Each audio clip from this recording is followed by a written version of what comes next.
Success ആയെന്ന് ഞാൻ പ്രത്യേകിച്ച് പറയാൻ കാരണം ഇത് അത്ര ടേസ്റ്റ് ഉണ്ടാവുമെന്ന് ഞാൻ വിചാരിച്ചില്ല. ഇങ്ങനെയാണ് ചേനക്കറി ഇരിക്കണം. ചേനക്കറി ആണോ എന്ന് പറഞ്ഞിട്ടുണ്ടെങ്കിൽ ചേനേൻ്റെ അത് ചേർത്തിട്ടുണ്ട്. അപ്പോൾ കൊണ്ട് ഞങ്ങളുടെ തൊട്ടടുത്തൊരു ശ്രീലങ്കൻ കടയുണ്ട്.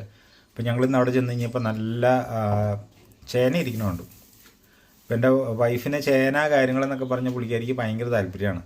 അതുകൊണ്ട് ഞങ്ങൾ ചേന ഉണ്ടാക്കിയേക്കാമെന്ന് ഓർത്തുകൊണ്ട് അതെ ചേന എടുത്തിട്ടുണ്ട്. ചേന കുറച്ച് സെറ്റ് ചെയ്തിട്ടുണ്ട്. ഇതിൻ്റെ വേവും കാര്യങ്ങളൊന്നും എനിക്കറിയാൻ പാടില്ല. ഇന്ന് ഞങ്ങൾ ആദ്യമായിട്ട് ചേനയൊക്കെ ഇട്ടൊരു കറി ഉണ്ടാക്കാം. ചേനക്കറി എന്ന് പറഞ്ഞാൽ ഇപ്പോൾ ജസ്റ്റ് ഒരു യൂട്യൂബിൽ ചുമ്മാ നോക്കിയുള്ളൂ എങ്ങനെ ഉണ്ടാക്കണേന്ന്. കണ്ടു കഴിഞ്ഞപ്പോൾ വളരെ സിമ്പിളായിട്ട് എനിക്ക് തോന്നി. നമുക്ക് തകർക്കാം. ചേനക്കറി കഴിച്ചിട്ടുണ്ട്. നല്ല തേങ്ങയൊക്കെ ഇട്ട് വറുത്തരച്ച് കറി വയ്ക്കും. അത് ഭയങ്കര ടേസ്റ്റാണ്. അപ്പോൾ ആദ്യമായിട്ട് ചേനക്കറി ഉണ്ടാക്കണോണ്ട് അത്രയും പോകണ്ട. ഞാൻ നോക്കാം. ഒരു കുറച്ച് ചേന എടുത്തിട്ടുണ്ട്, ഇച്ചിരി സവോള എടുത്തിട്ടുണ്ട്, പച്ചമുളകുണ്ട്. 2 പ്രാവശ്യമൊക്കെ അടുപ്പിച്ചിട്ട് നോക്കാൻ വേണ്ടിയാണ്. അപ്പോൾ നമുക്കറിയാലോ. അപ്പോൾ നമ്മുടെ ചേനയൊക്കെ ഏകദേശം വെന്തിട്ടുണ്ട്. അപ്പം ഞാൻ എൻ്റെ അകത്തായിട്ട് കുറച്ച് മഞ്ഞപ്പൊടി, ചെറുതായിട്ട് മുളക്, ക്രഷ്ഡ് മുളകും, കുറച്ച് കാശ്മീരി ചില്ലി ആഡ് ചെയ്തിട്ടുണ്ട്. അതായിട്ട് ഞാനേ കുറച്ച് തേങ്ങയൊക്കെ അങ്ങോട്ട് അരച്ച് ചേർക്കാം എന്നോർത്താണ്ടാവും. പക്ഷെ കുറച്ച് തൈര് ഞാൻ ചേർക്കും. അത് കഴിഞ്ഞിട്ട് നന്നായിട്ട് ഇളക്കി അങ്ങോട്ട് നശിപ്പിക്കുന്നത്. നമ്മൾ അവസാനത്തെ മിനിക്കുമണിയിലാണ്. ഞാനത് കുറച്ച് ഒന്ന് കടുക് പൊട്ടിക്കാം. ചില സ്ഥലത്ത് താളിക്കുക എന്നൊക്കെ പറയുന്നത് ഞാൻ കേട്ടിട്ടുണ്ട്. യൂട്യൂബ് വീഡിയോയിലൊക്കെ കേൾക്കുമ്പോഴേ കടുക് താളിക്കുക എന്നൊക്കെ പറയില്ല. എൻ്റെ വീട്ടിലൊക്കെ ഏതായാലും കടുക് പൊട്ടിക്കാന്ന് പറഞ്ഞു. അപ്പോൾ അതുകൊണ്ട് ഞങ്ങൾ കടുക് പൊട്ടിച്ച് നമ്മൾ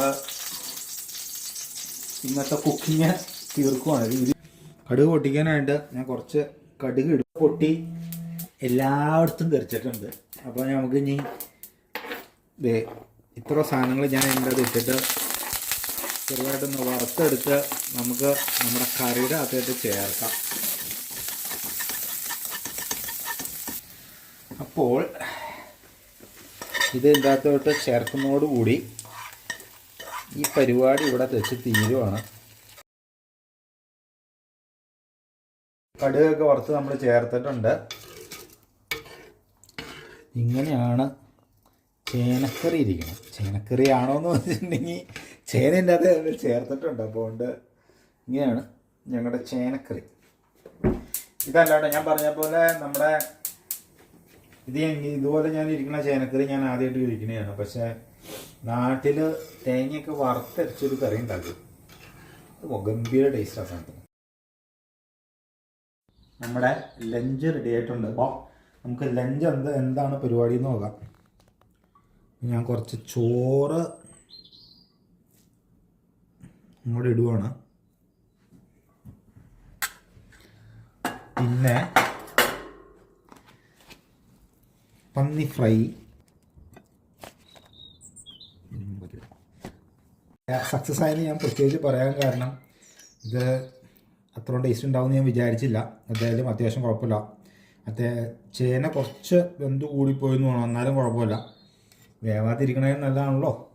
2 സ്പൂൺ കൂടി ഇടുന്നുണ്ടോ. ക്യാബേജ് തോരൻ, പിന്നെ കുറച്ച് ചെറുപയർ തോരൻ. ചെറുപയർ തോരൻ എൻ്റെ ഫേവറേറ്റാണ്. ചെറുപയർ എല്ലാ ദിവസം കിട്ടിക്കഴിഞ്ഞാലും ഞാൻ കഴിക്കും ചെറുപയർ തോരൻ. പിന്നെ പപ്പടം. ഞങ്ങൾ സ്വന്തമായിട്ട് ഉണ്ടാക്കി കഴിഞ്ഞ ആഴ്ച ഉണ്ടാക്കിയ അച്ചാറ്. വേറെ ഒന്നുമില്ല. ഇത് തന്നെ മതി. ഇത് തന്നെ ധാരാളം.